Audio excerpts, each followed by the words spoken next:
Price Lord brothers and sisters. கர்த்தர் ஸ்தோத்திரம். இந்த நாளின் இந்த வார்த்தையை உங்களோடு பகிர்ந்து கொள்வதற்காக நான் மகிழ்ச்சி அடைகிறேன். இதன் மூலம் தேவநாமம் மகிமைப்படுவதாக. தேவன் நமக்கு தந்திருக்கும் இன்றைய நாளின் இந்த வார்த்தை சங்கீதங்களின் புஸ்தகம் 51வது சங்கீதம் 2வது வசனம். என் அக்கிரமம் நீங்க என்னை முற்றிலும் கழுவி என் பாவம் மாற என்னை சுத்திகரியும். அன்பு தேவ பிள்ளைகளே, இந்த அருமையான வேலையில செய்த ஆசீர்வாதங்களை நம்ம பெற்றுக்கொள்வதற்கு ஒருவேளை நம்மளுடைய இளம் வயது பாவம் கூட இருக்கலாம். நம்ம நினைப்போம், யாரு பார்க்க போறா, எவிடன்ஸ். இப்போ இந்த காலத்துலலாம் எவிடன்ஸ் இல்லாம பாவம் செய்வது. ஏன்னா யாருக்கு மேலே உடம்பு ஃபுல்லா கேமரா ஃபிட்டிங்லாம் பண்ண முடியாது. யார் எங்க போறான்னு கண்டுபிடிக்க கொஞ்சம் கஷ்டம், ரேரா தான் இருக்குது.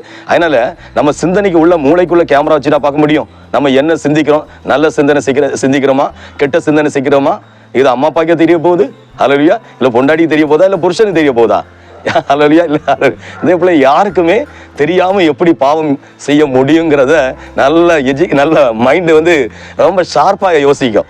அதனால ஒண்ணு புரிஞ்சுடுங்க. தாவீது ராஜா சொல்றாரு, எங்க பாருங்க, என் அக்கிரமம் நீங்க என்னை முற்றிலும் கழுவி என் பாவம் மாற என்னை சுத்திகரியும். அப்போ நம்ம அக்கிரம சிந்தைகள், பாவங்கள், எத்தனையோ பேர் இந்த செய்தியை பார்த்து கேட்குற உங்க வாழ்க்கையில நீங்க இதுவரை என்ன செஞ்சுட்டு இருந்தீங்கன்னு உங்களுக்கு நல்லாவே தெரியும். நான் என்ன செஞ்சேன்னு எனக்கு தெரியும், நீங்க என்ன செஞ்சீங்கன்னு உங்களுக்கு தெரியும். அப்படித்தானே? நமக்கு தெரியுது. ஆனா நம்ம எவ்வளவு பாவத்துக்குள்ள இருந்து இன்னும் வெளியே வர முடியாம எத்தனையோ பேருக்கு என்னன்னா, ஒரு சில பாவங்களை செய்தாதான் தூக்கமே வருது. ஒரு சில காரியங்களை செய்தாதான், சிலவங்க சொல்லுவாங்க, இந்த சாப்பாடை சாப்பிட்டாதான் எனக்கு தூக்கம், அந்த ஜீரணிச்ச மாதிரியே இருக்கும், இல்லாட்டி சாப்பிட மாதிரியே தோணாது. அப்ப அந்த சாப்பாட்டுக்கு நம்ம அடிமையா? சிலவங்க சொல்லுவாங்க, இந்த ட்ரெஸ் போட்டாதான் எனக்கு போட்ட மாதிரியே இருக்குது. அப்ப அந்த ட்ரெஸ் நம்ம என்னது, அடிமை. அப்போ எதை செய்யறோமோ அதை நம்ம ரெகுலரா, இது இல்லாம அது இல்லைன்னா நம்ம அதுக்கு ஏதோ குடிகாரர்கள் சொன்ன மாதிரி ஏதாச்சும் குடிச்சிட்டு இருக்கவங்களே சொல்லுவாங்க, நான் டெய்லி கொஞ்சம் குடிக்கலாட்டி எனக்கு தூக்கம் வராது, இல்ல இந்த காரியம். அதே மாதிரி நம்ம எதுக்கு அடிமைப்படவே கூடாது. எப்போ அப்படி அடிமைப்பட்டிருந்தீங்கன்னா இந்த வசனத்தை நல்லா வாசித்து பார்த்துடுங்க.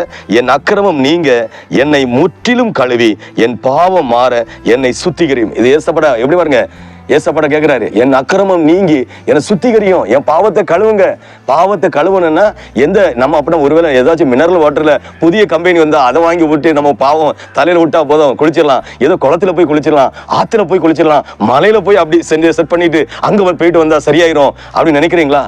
நம்ம எங்க போனாலும் ரிட்டர்ன் வரும்போது நம்ம பாவம் நம்ம கூட தானே வரும். நம்ம நிழல் எப்படி வருதோ, எப்படி நம்ம நடக்கும் போது நிழல் எப்படி வருது, அதே மாதிரிதான் நம்ம பாவம் நம்ம எலும்புக்கு உள்ளே இருக்குமா, சதைக்குள்ள இருக்கும். கவனமா இருங்க.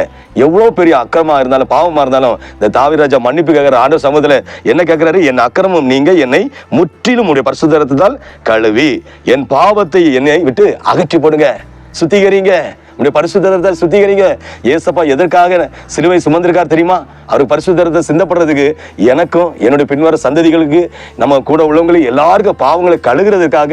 இந்த உலகத்துல நம்மளை வெட்டி கொண்டுட்டோம்னா நம்ம ரத்தத்தை பிளேடு வச்சு எல்லா நரம்புகளையும் ஒவ்வொரு பாயிண்டா அறுத்தாலும் அது பாவ ரத்தமா தான் இருக்கும்.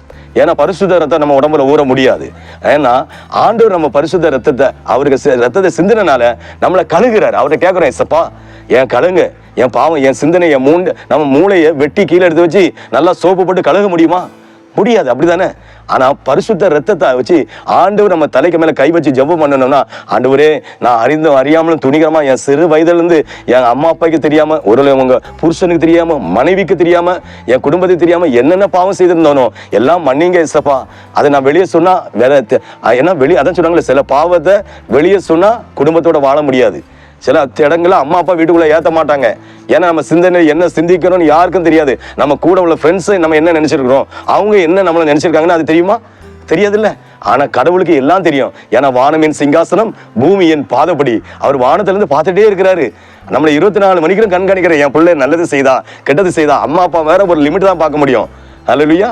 நம்ம மிருகங்களை பார்த்துக்கலாம், எங்கேயாச்சும் போச்சுன்னா என்ன போகுது வருதுன்னு. ஆனா மனுஷன் எங்க போறான் வரன்னு கண்டுபிடிக்க முடியாது. அப்படியே கண்டுபிடிச்சாலும் அவன் சிந்தனை என்ன சிந்திச்சுட்டு இருக்கான்னு கண்டுபிடிக்க முடியாது. ஏன்னா மனிதர்களாம் என் பயங்கரமான எஜுகேட்டட் கிரிமினல், பயங்கரமான படிப்பு ஓவரா இருக்குது.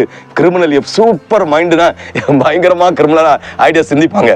அதனால இந்த நாட்கள்ல இந்த செய்தியை பார்த்து கேட்கிற உங்க வாழ்க்கையில நீங்க எப்பேற்பட்ட பாவம் செய்திருந்தாலும் இந்த வசனத்தின்படி, இந்த வசனம் என்ன சொல்லுது, என் அக்கிரமம் நீங்க என்னை முற்றிலும் கழுவி என் பாவம் மாற என்னை சுத்திகரியும். எந்த ரகசியம் பாவம் உங்கள்ட்ட இருந்தா கூட இந்த செய்தி பார்த்து கேட்கிற தேவ பிள்ளைகள் அந்த பாவத்துக்காக ஏசப்பா ஆண்டவரே எனக்கு மன்னிங்க, இதனாலே எனக்கு நிம்மதி இல்லை, தூக்கம் இல்லை, எவ்வளவு மெடிசன் எடுத்தாலும் தூக்கம் மட்டும் வர மாட்டுது, இதுக்கு நான் என்னதான் பாவம் செஞ்சேன் சின்ன வயசுல அதை ஞாபகத்துல கொண்டு வாருங்க ஆண்டவரே, நீர் தான் ஆண்டவரா இருந்தா அதை கொண்டு வந்து நான் மன்னிப்பு கேட்க எனக்கு உதவி செய்யுங்க.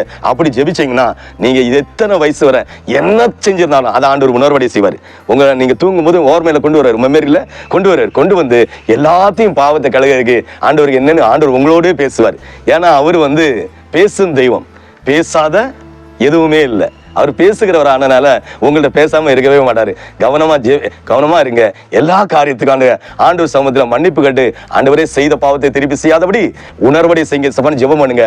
ஆண்டவர் உங்கள் பாவம், உங்கள் குடும்பங்கள் சந்ததியில் தலைமுறை பாவத்தையும் மன்னிப்பாரு. ஆண்டவரோடு நீங்க பிரயாசப்பட ஆண்டவரோடு இருக்கும்போது ஆண்டவர் உங்களோடு இருப்பார், உங்களை ஆசீர்வதிப்பார். நான் அந்த ஆண்டவர் சமூகத்தை ஜெபிப்போமா? ஜெபம்.